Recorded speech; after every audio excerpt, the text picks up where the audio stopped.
সাথে পরিকল্পনা আছে যে কোনো মূল্যে এই দেশের মানুষের ভোটের অধিকারকে রক্ষা করা, ভোটের অধিকারকে রক্ষা করা। বাক স্বাধীনতা যেমন হচ্ছে ভোটের অধিকারকে রক্ষা করা। কাজেই মানুষ যখন ভোটের অধিকার রক্ষা করবেন, মানুষ তখন নির্দ্বিধায় ভোট দিবে। যেহেতু আমরা বিশ্বাস করি না নিশিরাতের নির্বাচনে, আমরা বিশ্বাস করি না আমির নির্বাচনে, কাজেই মানুষকে মুক্তভাবে ভোট দিতে হবে। এবং মুক্তভাবে যখন ভোট দিবে মানুষ, তখন কিন্তু মানুষ অনেক কিছু বিবেচনা করবে, চিন্তা ভাবনা করবে, তারপরে সে ভোট দিবে।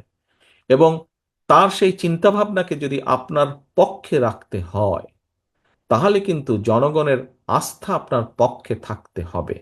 আপনার প্রতি জনগণের আস্থা রাখতে হবে, এবং জনগণের আস্থা যদি আপনার পক্ষে রাখতে হয়, তাহলে আপনার আচার আচরণ কথাবার্তা সকল কিছু সেরকম থাকতে হবে। প্রিয় সহকর্মীবৃন্দ, আগেই একটি কথা বলেছি, আপনি হচ্ছেন আপনার এলাকায় জনগণের প্রতিনিধি। আপনার এলাকায় জনগণের প্রতিনিধি। আপনি এত বছর যখন কষ্ট করেছেন, এত, এখানে যারা উপস্থিত আছেন 3 জেলার, আমার কাছে তো মনে হয় এখানে যারা, যেই কয়টা মানুষ উপস্থিত আছেন এখানে, হিসাব মতে আজকে আপনারা উপস্থিত আছেন আহ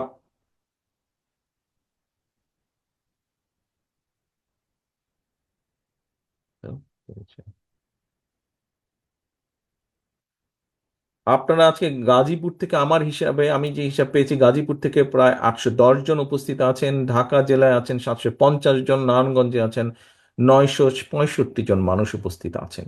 এই যে প্রায় 3000-এর কাছাকাছি মানুষ যে আপনারা উপস্থিত আছেন এখানে, বলে দেওয়া যায় মোটামুটি যে প্রত্যেকটা মানুষের বিরুদ্ধে না হলেও একটি করে হলো, এই স্বৈরাচারের আমলে একটি করে হলো মিথ্যা বা গায়েবী মামলা আছে, মিনিমাম আছে না? প্রত্যেকটি মানুষের নামে আপনাদের আছে। এই যে হাত তুলেছে সবাই, না গাজীপুর থেকে আছে। এখন প্রিয় সহকর্মী, এই যে ঢাকা জেলা থেকে হাত তুলেছে, আহ নারায়ণগঞ্জ থেকেও হাত তুলেছে, প্রত্যেকটা মানুষ। এখন এই যে বিগত 15 বছর আপনারা এত অত্যাচার, নির্যাতন, মিথ্যা মামলা, গায়েবী মামলা সহ্য করেছেন। আমাদের বহু নেতাকর্মী আছেন, বহু নেতাকর্মী আছে যাদের স্বজন মারা গিয়েছে, আপনজন বাবা মা মারা গিয়েছে, তাদেরকে হ্যান্ডকাফ পরিয়ে জানাজায় নিয়ে গেছে। আমাদের সহকর্মীবৃন্দ হ্যান্ডকাফ পরা অবস্থায় হাসপাতালে ফ্লোরে মৃত্যুবরণ করেছে। আমাদের সহকর্মীবৃন্দ হাত করা অবস্থায় জেলের ভিতরে মৃত্যুবরণ করেছে। যেই দলের নেতাকর্মীরা এত অত্যাচার নির্যাতন সহ্য করে এই পর্যন্ত আপনারা এসেছেন, এই পর্যন্ত দলের ঐক্যকে ধরে রেখেছেন, এই পর্যন্ত জনগণের আস্থাকে ধরে রেখেছেন, আমাদের ভেতরে যদি কেউ নিজের স্বার্থ হাসিলের জন্য এই আস্থাকে আঘাত করে, এই আস্থাকে, বিশ্বাসকে, জনগণের আস্থা বিশ্বাসকে নষ্ট করে নিজের স্বার্থ সিদ্ধির জন্য, ব্যক্তিগত স্বার্থ সিদ্ধির জন্য, আমার অনুরোধ থাকবে আপনাদের সহকর্মী হিসেবে, প্রত্যেকের কাছে অনুরোধ থাকবে, আপনাদের নেতা হিসেবে আপনাদের প্রত্যেকের প্রতি আমার নির্দেশনা থাকবে, শক্ত হাতে সেই লোকগুলোকে দমন করতে হবে। আপনাদের শক্ত হাতে সেই লোকগুলোর বিরুদ্ধে আপনাদেরকে ব্যবস্থা নিতে হবে।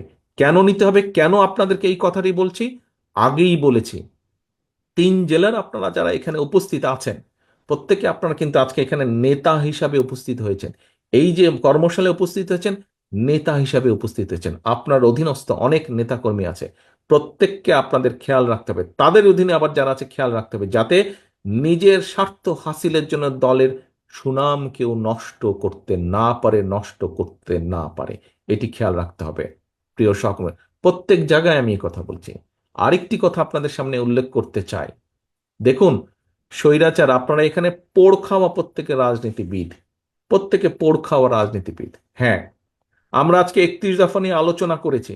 31 দফা নিয়ে আমরা 31 দফার ভিতরে আমরা দেশের শিক্ষা নিয়ে আলোচনা করেছি, দেশের মানুষের স্বাস্থ্য নিয়ে আলোচনা করেছি, দেশের যুবকদের ভবিষ্যৎ প্রজন্মের কর্মসংস্থান নিয়ে আমরা কম বেশি আলোচনা করেছি, দেশের শিল্প নিয়ে আমরা আলোচনা করেছি, কৃষি নিয়ে, মহিলা নারী সমাজকে নিয়ে আমরা আলোচনা করেছি। প্রত্যেকটি, প্রায় অলমোস্ট প্রত্যেকটি কম বেশি সাবজেক্ট নিয়ে আলোচনা করেছি।